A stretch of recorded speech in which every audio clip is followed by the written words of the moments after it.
Dərsimiz demək Quba xanlığıdır. Quba xanlığında xanlıq olmamış danışacağımız bir neçə dənə məsələ var. Onu deyim, sonra keçək xanlığa. Bir Quba hakimlik var, bir də xanlıq var. Bilirik ki, Quba hakimliyi nə vaxt yaranıbdır? İlin deyin görüm. Bəli, 1726-cı ildə Quba hakimliyi yarandı. Yəqin ki, yadınızdadır, 1724-cü ildə İstanbul sülhü bağlandı. Azərbaycan Xəzər sahili bölgələri Rusa verilmişdi. Ona görə də həmin Xəzər sahili bölgələrdə ruslar olduğuna görə həmin hissədə Quba da rusların əlində idi. Ona görə Quba hakimliyi yarananda onun başçısı kim idi? Hüseynəli. Amma kimə tabe idi? Rusların nəzarəti altında. Yəni keçən dəfə də onu yəqin ki, sizə dedim, bildiniz ki, Hacı Davud tərəfindən o bəylərbəyliyin üsyan qaldırılanda, öldürəndə onların ailəsindən də Hüseynəli, yəni Hacı Davudla da düşmən olduğuna görə ruslar onu himayə eləmişdi. Bunu da qoyduq qırağa. Əli. Hüseynəli yaratdı birincisi hakimliyi, daha sonra xanlığı. Hansı hadisədən sonra xanlıq müstəqil oldu? Nadir Şahın 1747-ci ildə ölümündən sonra xanlıq müstəqil oldu. Xanlığın 2 dənə mərkəzi olubdu. Hansı? Xaçmazda yerləşən, bəli, Xudad. Bir də Quba özü mərkəz olubdu. Yəqin ki, indi sizə Xudad desə də, siz onu Xaçmaz götürəcəyinizi bilirsiniz də, yəni onun yaxınlığında bir yerdir. Bundan başqa deməli ki, xanlıq 2 cəhətdən güclü idi. Həm iqtisadi cəhətdən, həm də hərbi. Xanlığın hərbi gücünün səbəbi o idi ki, nə idi? Bəli, deyir ki, strateji mövqe elə bir idi ki, burada dağlıq, müdafiə üçün tikililər elə bir formada idi ki, yəni bu istənilən halda rahat müdafiə oluna bilirdi. İqtisadi əhəmiyyəti isə ticarət, karvan yollarının üzərində yerləşdiyinə görə xanlığın ticari əhəmiyyəti də var idi. Bəs bu həm iqtisadi cəhətdən güclüdür, həm hərbi cəhətdən güclüdür. Qonşu xanlıqlarda qırğın gedəndə burada sabitdir ki, qonşu xanlıqlar köçürgəri burada yaşayır, gün-gündən güclənir. Bu nəyi vacib eləyir? Birləşdirmək arzusunu. Demək Hüseynəli xan hansı siyasət həyata keçirib? Birləşdirmə. Birləşdirmə siyasəti həyata keçirib hansı ərazini özünə birləşdirdi? Salyanı özünə birləşdirdi. Yəqin ki, xəritə üzərində bunun yerini artıq bilirsiniz də. Baxın, biz xəritənin o hissələrini keçmişik. Məsələn, Xəzər sahili bölgələrdə, baxın misalən Xəzər sahili bölgələri bir dənə elə bir çəkim. Baxın, Xəzər sahili bölgələrdə bilirik ki, yuxarıda Dərbənddir. İndi burada Xaçmaz Qubada da artıq bu Quba xanlığıdır, bilirsiniz. Qubanın altına keçəndə, Qubanın altında, bax burada hansı xanlıq var idi? Şamaxı. Bax bura əgər Quba xanlığıdırsa, bura əgər Qubadırsa, onun altında Şamaxıdır. İndi Bakı heçsə, buranın Bakı çıxırıq. Bura Şamaxıdır elə. Şamaxının da altında Salyan yerləşir. Yəni xəritədən Salyan da keçmişik də, yəqin ki, bilirsiniz. Salyan. Deyir ki, Salyanı tutmaqla, baxın, Salyanı tutmaqla 2 dənə xanlığı birləşdirməyə şərait yarandı, imkan yarandı. Hansı 2 dənə xanlığı? Bir Şamaxı, bir də hara? Bakı. Çünki niyə? Bax, ağıl da məntiq də bunu deyirdi. Şimalı sənin əlindədir. Onun cənubunu da tutdun, aşağısını da tutdun. Şamaxı ilə Bakı sənin nəyində qaldı? Mühasirəndə qaldı. Ona görə sən bunları artıq asanlıqla birləşdirmə imkanın yarandı. Demək, Quba xanlığının 1757-ci ildə Salyan birləşdirdiyi, Salyanı birləşdirməklə 2 dənə ərazini birləşdirməyə imkan yarandı. Hansı 2 dənə ərazi? Bakı ilə Şamaxını birləşdirməyə şərait yarandı. Bəs bu öldü. Neçənci ildə Hüseynəli öldü? Bəli, 1758. Yerinə kim gəldi? Fətəli. Fətəlinin də hakimiyyəti, Fətəli xanın hakimiyyət dövrü 1758. Bəli, 1789-cu illər. Onun dövründə nədən danışırıq? 3 dənə sahədə islahat keçiribdi. Bir danışarıq indi. Birinci vergi. Vergidə nə dedik? Baxın, keçən dəfə bunu izah eləmişdim də sizə. Demişdim ki, hər bir dövlətin inzibati bölgüsü olur. Məsələn, Səfəvilər bəylərbəyliyə bölünmüşdü. Osmanlı paşalığa, sancaqlığa bölünür, Əhəmənilər satraplığa bölünür. Xanlıqlar nəyə bölünür demişdik? Mahallara. Demək, Səfəvilər dövləti üçün iri feodallar, bəylərbəylər problemi idi ki, güclənib dövlətə qarşı çıxa bilərdilər, yəni iri feodallar. Məsələn, Əhəmənilər üçün satraplar problemi idi ki, müstəqil yarışçı olub dövlətə tabe olmaq istəməyib, dövləti parçalaya bilərdilər. Xanlıqlar üçün də problem nədir? Mahallar. Çünki hər xanlığın 3-4 dənə mahalı var. Mahal sahibləri də ən iri feodallardır. Əlində ordusu var, gücü var. Ona görə mahal sahiblərinin, yəni mahal naiblərinin vergi toplamaq hüququnu aldı. Mahal naibinin hansı hüququnu əlindən aldı? Vergini ondan aldı. Vergi bir dənə X qoyaq. Əvəzində yaxşı, vergi göydə qalmalıdır, yoxsa kimsə toplamalıdır. Bəli. hər kəndin kənd xudası vergini toplayıb birbaşa xan xəzinəsinə təhvil verir. Əvvəl necə idi? Kənd xuda toplayırdı, özünə pay götürürdü biraz. Gətirdi mahal nayibinə verdi. Mahal naibi də daha çox pay götürürdü. Onu da verirdi kimə? Qalanın demək xana. Lakin artıq mahal naibi vergi toplamaqdan uzaqlaşdığına görə istədikləri halda rahat formada demək güclənə bilmirdilər və xanlıq günü-gündən güclənirdi. Və həmin feodallar mükəlləfiyyət bilirsiniz də nədir? Biz keçmişik. Dövlətin və yaxud da ki feodalın xeyrinə bu pulsuz işlər görməyə, biyar kimidir. Məsələn, mükəlləfiyyətlər var, bunlara əmr verir ki, get körpü tik, qala tik, ya bu işimi gör, ya bu nə bilim kanalı düzəlt. İndi bu feodalların özbaşınalığına son qoymaq üçün belə bir qərar verdi. Dedi ki, bəzi mükəlləfiyyətlər, bunu da yazın burada, mahal naibi qadağa, kənd xuda. Elə. Üçüncü, bəzi mükəlləfiyyətlər yalnız kimin tərəfindən həyata keçirə bilərdilər? Xan yasavulu. Xan yasavulu o demək ki, yəni xanın xidmətçisi. Bəzi mükəlləfiyyətləri yalnız xanın xidmətçisi həyata keçirə bilərdi. O xan deməsə, hər hansı feodal kəndləri istədiyi kimi daim pulsuz işlədə bilməzdi. Ümumiləşdirək, Fətəli xanın hakimiyyət dövrünə oldu 1758-1789-cu ildə. Fətəli xanın dövründə vergi islahatı keçirdi. Vergi islahatına görə kim uzaqlaşdırıldı? Mahal naibləri. Əvəzinə kimə tapşırıldı? Kənd xudalara tapşırdı. Bəs bəzi mükəlləfiyyətləri isə kim yerinə yetirə bilərdi? Xan yasavulları. İkinci islahatımız nədir? Bəli, bu zaman köçürmədən danışırıq. Köçürmə nədir? 3 məqsədlə köçürmə eləyibdir. Birinci danışırıq nəyi? Xanlığın əhalisinin sayını artırmaq üçün. Xanlığın əhalisinin sayını artırmaq üçün hardan köçürübdür? Bəli. Əhali sayını artırmaq üçün Muğan, Gilan və Ərdəbil. Muğan, Gilan, Ərdəbildən köçürübdür hara? Qubanın içərisinə, əsasən də Şabrana köçürdübdür. İkinci, xanlığın sərhədlərini möhkəmləndirmək üçün köçürdübdür və Şahsevən tayfasını köçürüb bura. Bəli. Nəyə görə orada 1768 yazıblar? Muğan özü 1768-ə tabe olub, ona görə deyil. Üçüncü məqsədi nə idi? Baxın, özünə sosial dayaq yaratmaq, özünü sevənlər. Bunu əsasən onu ən çox sevən xanlıqlar var idi. Dərbənddir, Qubadır, bir də xanlıq olmayan Salyandır da. Onu çox sevirdi. Hardan bilirik? Birincisi 1757-də Salyan asanlıqla Hüseynəlinin vaxtında birləşmişdi. Görürsüz, ərazi bağı olmasa belə ortada Bakı ilə Şamaxı olub, Bakıya Şamaxıya tabe olmadı, getdi Salyana tabe oldu. Onun əhalisi həqiqətən çox istəyirdilər Quba xanların. Çünki onlar ticarəti himayə edirdilər, digər xanlar kimi ağır vergi almırdılar.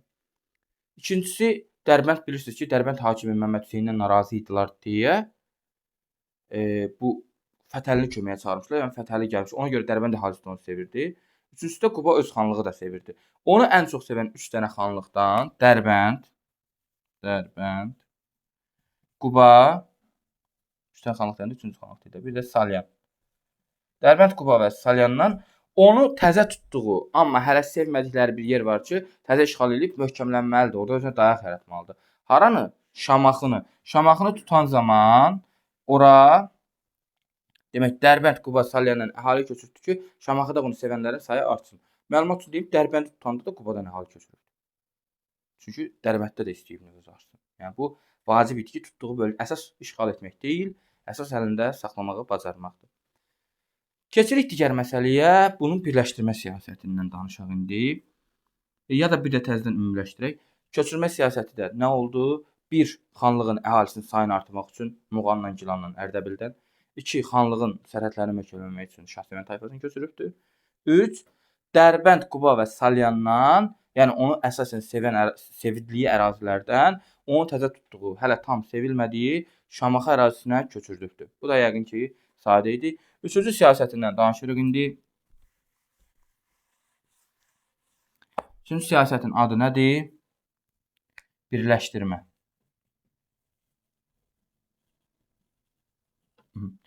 Birləşdirmədən nə deməliyik? Bir bütün adları bilməyə ehtiyac yoxdur. Əsas bir dənə məsələni başa düşürük. Birləşdirmədə istəyir ki, həm Azərbaycanı, həm də İran torpaqlarını birləşdirib Səfəviləri bərpa eləsin. Ona görə də keçən dəfə yadınıza gəlir, xəttkeş söhbət demişdim. Şəki ilə, baxın burada bir dənə məsələ var, baxın.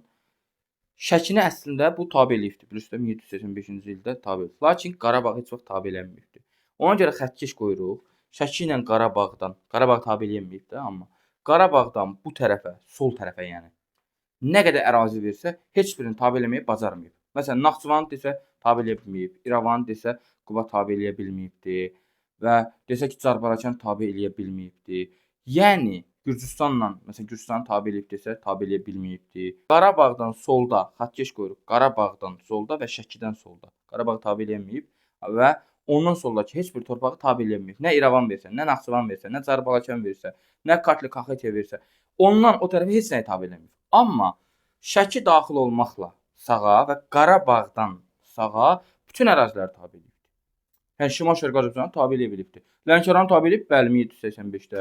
Şəkini tabe eləyibdi, Salyanı tabe eləyibdi, Bakını tabe eləyib, Şamaxını tabe eləyib, nə bilim, Dərbəndi tabe eləyib. Başa düşdük nətər? Şimal-Şərqin hamısını tabe eləyə bilibdi. Şimal-Şərqin hamısı. Hardan bildik? Qarabağdan solu tabe etməyib, amma sağın hamısını tabe eləyibdi. Amma şimal-qərbdən və sol tərəfdən heç bir ərazini tabe eləyə bilmir. Yəqin ki, bununla yada sala bilər. Testdə düşsə ki, sizə misalən Lənkəranı tabe eləyib deyəsiniz ki, bəli, çünki Qarabağdan sağda yerləşir. Və yaxud da desə Salyanı götürəsiniz. Amma İrəvan, Naxçıvan desə götürməyəsiniz. Çünki artıq buradan gözünüzün qabağına o xəttkeş məsələsi gəlir ki, sağı götürmək olar, solu götürmək olmaz. Keçək indi digər məsələyə. Bu məsələdə nədən danışırıq indi? Bu birləşdirmə siyasətini daha ətraflı, geniş danışmalıyıq. İlk öncə özünə birləşdirdiyi xanlıq hansı olubdur? Yox. Salyanın birinci xanlıq deyil, ikincisi də ki, Salyanı Hüseynəli tabe eləyibdi, Fətəli yox. Fətəli 58-dən gəlir. Bəli. Fətəli ilk olaraq özünə tabe eləyibdi haranı? Dərbəndi. Dərbəndi nə vaxt tabe elədi? 1759-cu ildə. Dərbənd hakiminin o vaxtki adı nə idi? O vaxt Dərbənd hakiminin adı nə idi? Məmməd Hüseyn, bəli. Məmməd Hüseyn. Aha. Məmməd Hüseyni tabe elədi, yoxsa tabe eləmədi? Eləmədi. Məmməd Hüseyni həbsə atır. Bunu başa düşmək lazımdır. Dərbənd hakimi Məmməd Hüseyn yerli əhalidən ağır vergi aldığına görə və onlara zülm etdiyinə görə Dərbənd əhalisi kömək istəyir. Kimdən kömək istəyirlər?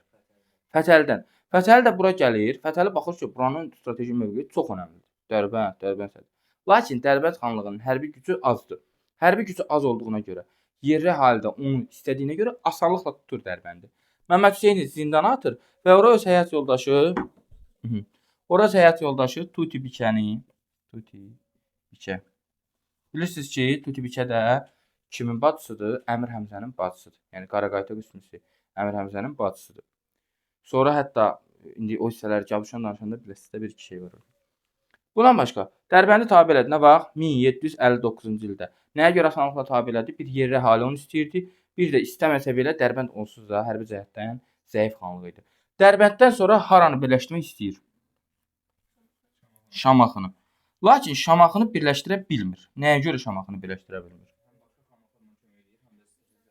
Bəli, bir başqa xanlıqlar ona kömək eləyir. Şəkidə danışmışam. Hansı xanlıq ona kömək eləyir deyə tuta bilmir? Yox, Qubalı Fətəli xan, baxın. Şamaxını tutanda tuta bilmir. Bir, başqa xanlıqlar, bəli, Şəki idi. Başqa xanlıqlar ona kömək etdi deyə. Başqa xanlıq. Kim idi o başqa xanlıq? Şəki istəmirdi ki, Quba bu qədər güclənsin, çünki Şamaxı tutulansa növbəti hədəf onsuz da Şəki olur. Ona görə də neynədi? Kömək eləyirdi.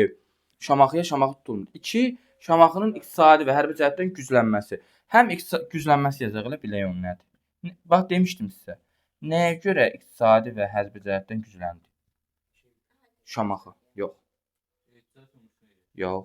Çünki 1763-cü ildə Şamaxı birləşmişdi. İki hakimiyyətliyə son qoyulmuşdu. Ona görə parçalanmış Şamaxını tutmaq asandır, amma birləşmiş Şamaxını tutmaq asan deyil. Ona görə də Şamaxını tuta bilmədi. Demək, Dərbənddən sonra hədəf haraydı? Bir, Şamaxı idi, amma tuta bilmədi. Niyə? Şamaxı başqa xanlıqlardan kömək aldı. Bir də Şamaxı güclənmişdi deyə. Bəs bu Şamaxını tutamayanda özünə hədəf haranı müəyyənləşdirdi? Bəli. Bakı. Bakını nə cür tutdu? Nikah.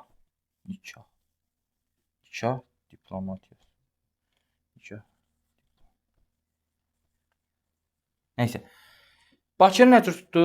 Nikah diplomatiyasından. Nə vaxt tutdu? 1767-də. Bakını tutmağın 3 dənə Bunun üçün zəruri eləyən səbəb var idi. 1. Bakı iqtisadi cəhətdən çox önəmlidir. Xəzərdə başlıca limandır. 2. Bakı əhalisi, bunu yazaq belə rahat yadda qalsın deyə. Birinci tutdu haranı 1759-da, haranı Dərbəndi. İndi nədən danışırıq? Bakıda. 1767-də haranı tutdu? Bakı. Bakını necə tutdu? Nikah diplomatiyası. Bakını tutmağı 3 dənə zəruri eləyən səbəb var idi. 1. Xəzərdə başlıca liman. Yəni ham istəyər ki, Xəzərdəki əsas liman onun olsun. Eləcə də Qubalı Fətəli istəyirdi. 2. Xanlıqdakı əhali onu istəyirdi.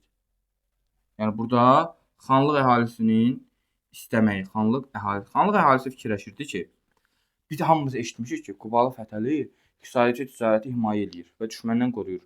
Biz Qubalı Fətəli xanın tabeliyinə düşməklə həm iqtisadiyyatımızı inkişaf eləyər, həm sənətkarlığımızı inkişaf eləyər, həm də xarici hücumlardan daha asan qorunarıq. 3. Xanlığa olan xarici hücumlar Quba üçün təhlükə idi. Nəyə görə təhlükə idi? Yəni ora çıxan adam sabah da gəlib oradan Qubaya hücum. Quba ərazisinə rahat girib. O Quba tacirində qarət eləyə bilər. Başa düşdünüz? Quba nə vaxt tabe edildi? 1760, daha doğrusu Quba yox, Bakı. Bakı nə vaxt tabe edildi? 1767-ci ildə. Nə cür tabe edildi? Nikah diplomatiyası ilə. Keçək indi digər məsələyə. Bu Bakıdan sonra haranı özünə hədəf götürdü? Yenidən Şamaxı. Çünki Şamaxı keçmiş Şirvanşahlar dövlətinin paytaxtı idi. İqtisadi cəhətdən çox əhəmiyyətli idi. Bəli. Şamaxını tutmaqla, indi xəritəni burada yerləşdirərəm. Sizin qarşınızda xəritə var da, kitabda oradan baxa bilərsiniz. Baxın. Şamaxının qonşularına baxın. Biri Qarabağdır. Biri də Şəkidir. Şamaxını tutmaqla həm Şəkiyə, həm Qarabağa, həm də Qarabağdan aşağı yol var. Məsələn, hara? Cənubi Azərbaycan, Qaradağda boş ərazilərdir. Ərdəbildir, rahat. Onlar tutmaq olar da zəif ərazilərdir. Həm də Cənubi Azərbaycana yol açılırdı. İndi sual verə bilərsiniz müəllim. Onsuz da bu istəsə Lənkərandan, Muğamdan da Cənubi Azərbaycana gedə bilər də. Həmin dövrdə hələ Lənkəran bizdə 1785-ci ildə tabe edilibdi. Ona kimi biz danışdığımız amma il neçənci ildən danışırıq? 67-dən danışırıq. Muğam isə 1768-ci ildə tabe edilib. Həmin dövrdə bunun Cənubi Azərbaycana çıxış yolu yox idi. Amma Şamaxını tutmaqla həm Şəkini tuta bilərdi, həm Qarabağı tuta bilərdi və Qarabağı tutmaqla gələcəkdə Qarabağın aşağısına gedib Cənubi Azərbaycanı tutmağa daha rahat yol açıla bilərdi. Bunu da qoyduq bir qırağa. Bir də ki, dedik ki, Şamaxını tutub öz ərazisinə mərkəz eləmək istəyirdi ki, gələcəkdə bunu daha rahatlıqla tuta bilsin. Bəs Şamaxı məsələsi nədir? Şamaxıya hücumlar eləyir, amma hücum etməmişdən bir dənə məsələ var, lap əvvəldən. Şamaxı buna xərac ödəyir. Hansı məqsədlə Şamaxı buna xərac ödəyir? Şimaldan gələn hücumlardan səni qoruduğuma görə. Lakin Şamaxı xanı Şəki xanı Hüseynindən kömək alır. Aldığı köməyə görə imtina edir. Deyir ki, mən sənə xərac vermirəm, sən məni qoruma, artıq istəmirəm. Buna görə bunlar arasında münasibətlər korlanır. Və bu münasibət korlandığına görə neçənci ildə onun ərazisində yürüş eləyir? 1765-də, düzdür? 1-ci 65-də yürüş eləyir, ən birinci. 65-də oranı tabe eləyə bilir, eləyə bilmir. Eləyə bilmir. Çünki Şəki ona kömək eləyir. Anladınız? Baxın, mən onu keçən dərs izah eləmişdim sizə. 55-də, bir də istəyirsiniz o qrafanı təzədən çəkim sizə. Baxın, təsəvvür edin ki, bu əgər Şəkidirsə, bu ortada Şamaxıdırsa, bu qıraqda əgər Qubadırsa, indi başların yazaqda var. Şəki, Şamaxı, Quba. 1755-ci ildə, kimin vaxtında? 1755-də. Hacı Çələbinin vaxtında hücum edir Şamaxıya. Şamaxını tuta bilir, tuta bilmir? Tuta bilmir. Nəyə görə Şamaxını tuta bilmir həmin dövrdə? Çünki Quba xanı Hüseynəli ona kömək eləyir. Düzdür? Bura yazaq Hacı Çələbi tuta bilmədi. Ona görə ki, Hüseynəli kömək elədi. İndi 10 il keçdi üstündən, hər şey tərsinə döndü. Bu zaman Quba hücuma keçir. Neçənci ildə? 1765-də. Bu zamanda Şəki ona kömək eləyir. Qubadan kim idi bu dəfə hücuma keçən? Fətəli. Burada kim idi bəs? Buna Hüseyn. Adları dəyişdilər. Hüseyn müdafiəyə kömək elədi. Bunu başa düşəndə ki, bu başqa yolu yoxdur, mən iki xanlığa qarşı birdən döyüşə bilmərəm. Onda belə bir qərara gəldi. Şəkiyə məktub göndərdi. Dedi gəl hücum eləyək. Şamaxını öz aramızda bölək. Yarısı sənin, yarısı mənim. Nə vaxt oldu bu məsələ? 1767-ci ildə hücum etdilər hara? Şamaxıya. Şamaxını öz aralarında böldülər. Şamaxının demək şərq tərəfi getdi Qubaya, qərb tərəfi kimə getdi? Bəli. Bura beləcə birləşdilər bura. Lakin Quba xanı Fətəli xan təbii ki, Şamaxını bütöv istəyirdi. Ona görə 1768-ci ildə Şamaxını tamamilə yox. Lakin 69-cu ildə hücum elədi təzədən Şəki xanlığına və Şəki xanlığından bağladığı müqaviləyə görə Şamaxı, demək bunu da yazım bura, keçən dərsdə onun şəkildə keçmişik amma. Şamaxının daxili işlərinə Şəki bir də qarışmır, həm də lazım olanda qoşun verməyi və öhdəsinə götürür. İndi burada bir məsələ var. Köhnə kitablarda bizim beynimizi qarışdırırdı. Nə beynimizi qarışdırırdı? Şəkinin asılı vəziyyətə düşməsi. Bəzən fikirləşirdik ki, 1769-cu ildə onsuz da qoşun verməyə razılaşıbsa, demək bundan asılılığı qəbul edibdi. İndi təzə kitabda bunun barədə bir məlumat yoxdur. Şəkinin Qubaya tabe olması 1785 götürülür. Çünki Lənkərandan bir yerdə. Ona görə də burada olan 69-da olan hadisəni biz tabeçilik götürmürük. Çünki kitabda elə bir bənd yoxdur. Ona görə də amma 85-də yazıbda asılı vəziyyətə salıbdı. Ona görə onu götürürük. Nəticə olaraq bəli, Quba Şəkini tabe edibdir. Digər hissələri indi növbəti dəfə soruşarıq da. Başlayaq. Deməli uşaqlar, keçən dəfə dedik ki, 1767-ci ildə Şamaxının bölünməsindən danışdıq və 68-ci ildə tamamilə birləşdirilməsindən danışdıq. Həmin tarixdə bir dənə xanlıq könüllü olaraq birləşmişdi bura. Hansı xanlıq? 1768-də. Cavad xanlığı da könüllü olaraq birləşmişdi. Yadınıza gəlirsə bir dənə cümlə demişdim orada. Cənubi Azərbaycana Cavadın birləşməsi ilə yol açılmışdı. Düzdür? Cavadın birləşməsi ilə nə olmuşdu? Yol açılmışdı. Bəs yaxşı, hansı xanlıqda demişdik ki, Cənubi Azərbaycanın birləşməsinə şərait yarada bilərdi? Yox, Şamax. Dedik Şamaxını tutarsa Şəkiyə, Qarabağa və gələcəkdə Qarabağ vasitəsilə Cənubi Azərbaycana yol açıla bilərdi. Cavad tutmaqla isə birbaşa Cənubi Azərbaycana yolu açılır. Bura kimi asandır. Bəs yaxşı, keçək digər məsələyə. Bunu da birləşib indi güclənib günü-gündən. Bunun birləşməsi bəzi şəxsləri narahat eləyir. Məsələn, kim? Demək, yazırıq indi bunu. Gavduşan döyüşü. Neçənci ildə oldu? 1774-cü ildə. Harda oldu? Xudat yaxınlığında. Düzdür? Gavduşan döyüşündə Qubalı Fətəliyə qarşı kimlər döyüşürdü? Keçən dəfə bir dənə ümumiləşdirmə dedik ki, hər dəfə incir deyə qarışmasın. Hansı? Birinci kim? Baxın, birinci Qarabağ xanlığı, elə? Qarabağ. Daha sonra kim? Şəki xanlığı.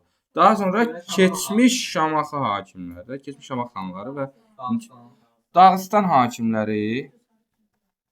Bir də Gürcüstan. Bəli, Gürcü, bir də ikinci İraqli Gürcüstandan. Bunda Gürcüstan yazılır.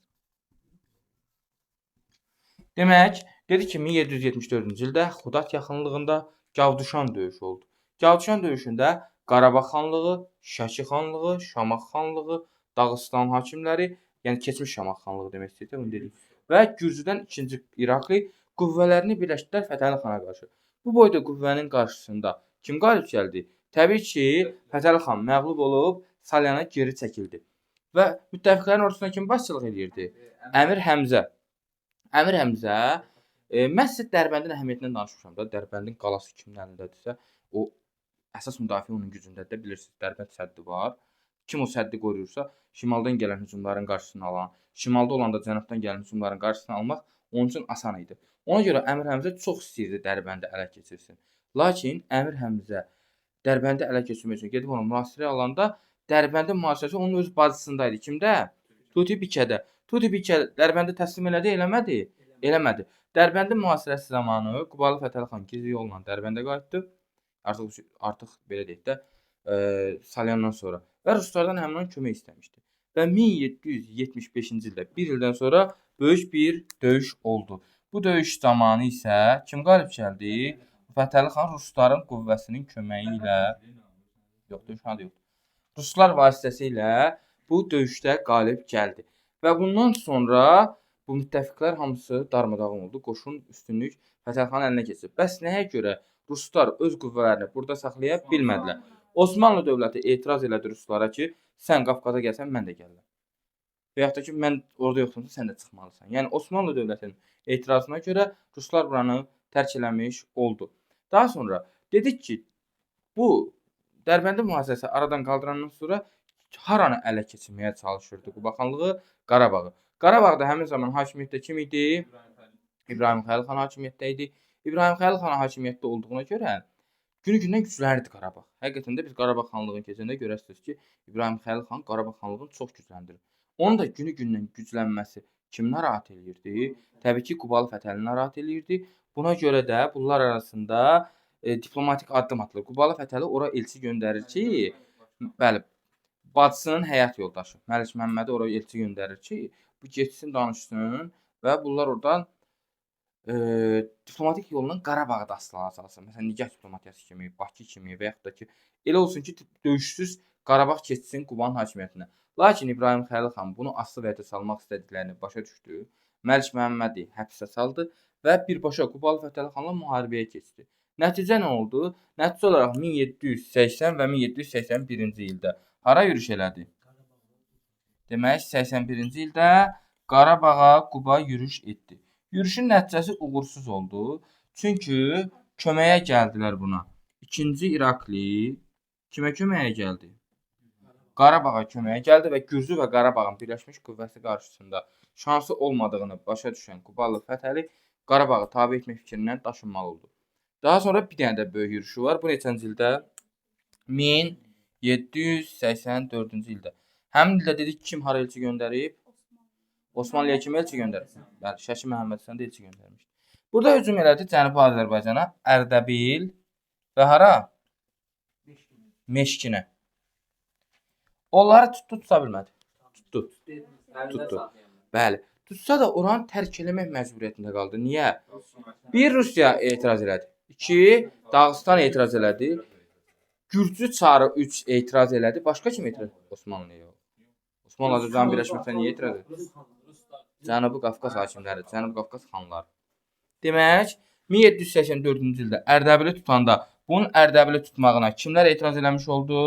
1, deyək, kim dedik? Rusiya. Nəyə görə Rusiya? Çünki gələcəkdə Rusiyanın onsuz da planı Qafqazı tutmaq idi. Qafqazı Qarabağın da tabe edilməsi, daha doğrusu Ərdəbil və Meşkinin tabe edilməsi ilə Qubanın bu qədər güclənməsi Rusiyanı narahat edirdi. Rusiya var, biri var asanlıqla gəlsin buranı tutsun, bir də var Azərbaycanda güclü dövlət olsun. Ona görə Rusiya istəmirdi ki, Quba tam birləşsin. Bu bir. Başqa kim? Dağıstanlılar da dedik ki, onsuz da onlar düşmənçilik yaşayırlar. Bayaq da danışdıq Əmir Həmzə məsələsini. Başqa kim? Gürcülər. Eyni səbəbdən Gürcülər də, yəni Kartli Kaxeti çarlığı da istəmirdi ki, Quba güclənsin. Daha sonra kim? Cənubi Qafqaz xanları, yəni Azərbaycanda yerləşən xanlıqlar, məsələn Qarabağ kimi xanlar etiraz eləyirdilər ki, nəyə görə Quba buraları tutub bu qədər güclənməlidir. Bunu da danışdıq, lakin demək, ümumiləşdirək bir dənə bilgilərimizi. Dedik ki, uşaqlar, 1774-də Gavduşan döyüşü oldu. Qubalı Fətəliyə qarşı Qarabağ, Şəki, Şamaxı, Dağıstan və Gürcü hakimləri birləşdi. Qubalı Fətəli xan məğlub olub Salyana çəkildi. Rusların köməyi ilə 1775-ci ildə qalib gəldi və Dərbəndi mühasirəsini azad etdi. Daha sonra Dərbəndi mühasirəsindən sonra hədəf Qarabağa qoydu. Qarabağa 80-81-ci illərdə Qubalı Fətəli xan yürüş etsə də yürüş uğursuzluqla nəticələndi. Çünki Qarabağa 2-ci İrakli kömək etdi. Daha sonra 1784-cü ildə Ərdəbil və Meşkinə hücum etdi. Lakin etirazlarla qarşılandı, buranı tərk elədi. Kimlər? Rusiya etiraz elədi, Dağıstan etiraz elədi, Gürcülər etiraz elədi və Cənubi Qafqazın xanları etiraz etdi. Buna görə də buranı tərk etmək məcburiyyətində oldu. 1785-ci ildə isə bəzi xanlıqlar könüllü olaraq ona birləşdi. Hansı xanlıqlar idi? Bəli, Lənkəran və Şəki xanlıqları könüllü olaraq buna birləşdi. Bundan sonra İndi bəzi şablon cümlələr var. O cümlələri deyim, qısaca keçək. Deyir ki, bu xanlığın birləşdirilməsinin əhəmiyyəti nə oldu? Təbii ki, siz bilirsiniz ki, testlərdə görəndə də bunu asanlıqla seçməyə bacararsınız. Ara müharibələrinə bir müddət son qoyuldu. Başqa nə deyə bilərsiniz? Xarici hücumların arası bir müddət kəsildi. Təsərrüfat inkişaf elədi. hərbi gücü təbii ki artdı. Yəni ölkə birləşəndə nə olursa, həmin cümlələrdə burdadır. Ara müharibələrinin bir müddətlik son qoyulur, xarici cümlələrin arası kəsilir, təsərrüfat inkişaf eləyir. Ölkənin demək bu birliyi təbii ki ancaq xeyirli şeylərə səbəb olur. Bəs kimlər? Qubalı buranı silək. Dedik ki, kimlər Qubalı Fətəli xanın birləşdirmə siyasətinə tərəfdar idi? Bir nömrə kəndlilər.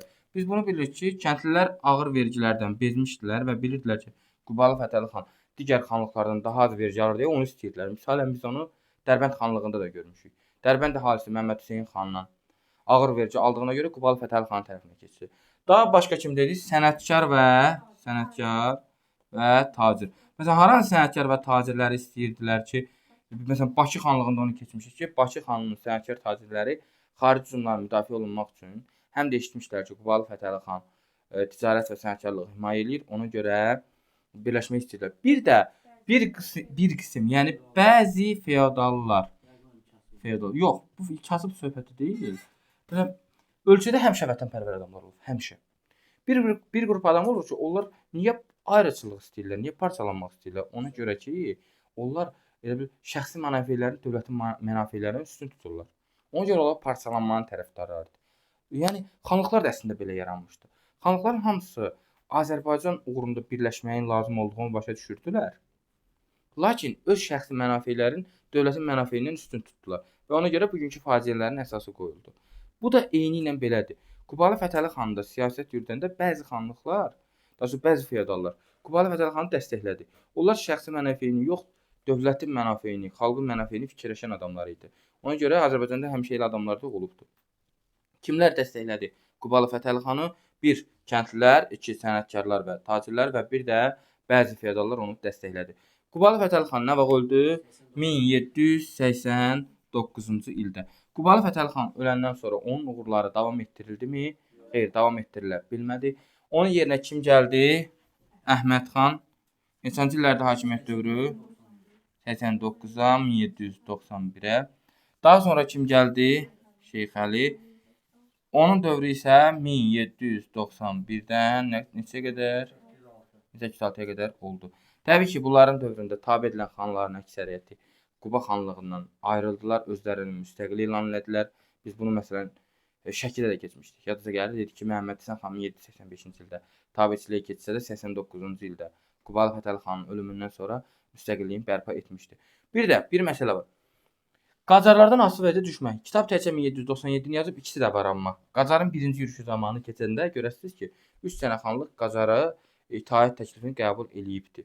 Şəkidir, demək Qubadır və Gəncədir. Ona görə biz 1795-ci ildə Ağa Məhəmməd xan Qacardan və 1797-ci ildə Ağa Məhəmməd Şah Qacardan, yəni Qacarlar, indi onu keçəndə özünüz görəsiniz də, 95-də xan idi, 97-də şah olubdu. Hər iki yürüşü zamanı Quba ona itaət təklifini qəbul etmişdi. 1806-cı ildə kim tərəfindən işğal olunmuşdu? Ruslar. Ruslar burada nə yaratmışdı? Əyalət Şurası. Əyalət Şurasını yazaq da. Yox, Ruslar yaradıb. Mirzə Məhəmmədi başçı təyin edib. Ruslar yaratsa, Mirzə Məhəmməd yaratsaydı, Əyalət Şurası niyə yaradardı? Başqa bir şey, özünə aid bir şey yaradardı. Əyalət Şurasını Ruslar yaratdı, keçmiş Bakı hakimi 2-ci Mirzə Məhəmməd də ora hakim təyin etdi. Lakin biz indi gələcəkdə bu hissədən bir də danışacağıq, onu da biləsiniz. 1810-cu ildə Qubalı Şeyx Əli xan üsyan qaldırır, Gilgil çay döyüşü olur. Lakin demək qalib gəlsə də döyüşdə ümumilikdə üsyan yatırılıbdı və 1810-cu ildə Əyalət Şurasına son qoyulubdu. Bu ərazi tamamilə Rusların tərkibinə qatılıbdı. Burada komendantlıq sistemi yaranıb. Bir də bunu yadda saxlayın ki, Əyalət Şurasında yerli bəylərdən təşkil olunmuşdur. Bu arada sualınız yəqin ki, yoxdur. Buna ətraflı danışmışıq. Biz söndür.